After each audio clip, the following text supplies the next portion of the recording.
जब जीवन की हर राह बंद लगती है, जब उम्मीदें टूटने लगती है और जब कोई रास्ता नहीं सूझता, तब कहीं से एक रोशनी सी आती है, एक विश्वास जो कहता है माँ के दरबार में चलो, वहाँ किस्मत बदलती है।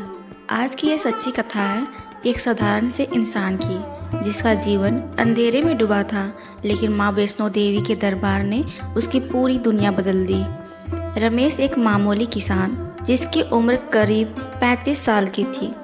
घर में बूढ़े माँ बाप, एक बीमार पत्नी और 2 छोटे बच्चे। दिन भर खेतों में मेहनत करता, लेकिन किस्मत जैसे उस पर हंसती थी। सूखा पड़ गया, फसलें बर्बाद हो गई, कर्जा बढ़ता गया और उम्मीदें घटती गई। रमेश अक्सर रातों को अकेले बैठकर आसमान की ओर देखता और कहता, हे भगवान, क्या मेरी सुनवाई कहीं होगी। एक दिन गांव में एक साधु बाबा आए। उन्होंने रमेश को देखा और कहा, बेटा, जीवन की सबसे गहरी रात के बाद ही सुबह होती है। एक बार माता वैष्णो के दरबार में जा, वो तुझे बुला रही है। रमेश ने आश्चर्य से पूछा, माँ बुला रही है? साधु बोले, हाँ बेटा, माँ के दरबार में जब कोई सच्चे दिल से जाता है तो किस्मत बदल जाती है। रमेश के घर वालों से कहा, मैं माँ के दर्शन को जा रहा हूँ, वापस आऊँगा तो सब बदला होगा।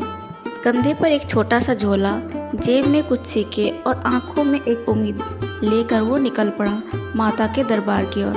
पहाड़ियों की ऊंचाई, ठंडी हवाएं, पैरों की थकावट, लेकिन रमेश की आंखों में बस एक ही तस्वीर थी, माँ वैष्णो देवी के पवित्र दरबार की। रास्ते में कई बार वो थका, कई बार गिरा, लेकिन हर बार एक आवाज़ जैसे उसके अंदर से आती, रमेश, मैं तेरा इंतजार कर रही हूँ। 3 दिन की कठिन यात्रा के बाद रमेश माता की गुफा तक पहुंच गया। जैसे ही उसने गुफा में प्रवेश किया, उसकी आंखों से आंसू बहने लगे। वो गिर पड़ा माँ के चरणों में और बोला, माँ, मुझे कुछ नहीं चाहिए, बस मेरा विश्वास बचा रह जाए। गुफा में गूंजती घंटियों की ध्वनि, हवा में महकता चंदन और दीवारों पर पड़ती दियों की रोशनी। ऐसा लग रहा था जैसे खुद माँ उसकी हर बात सुन रही हो। दर्शन कर रमेश घर लौटा। उसे नहीं पता था कि माँ ने उसकी किस्मत उसी दिन बदल दी थी। कुछ ही दिनों में गांव में बारिश हुई।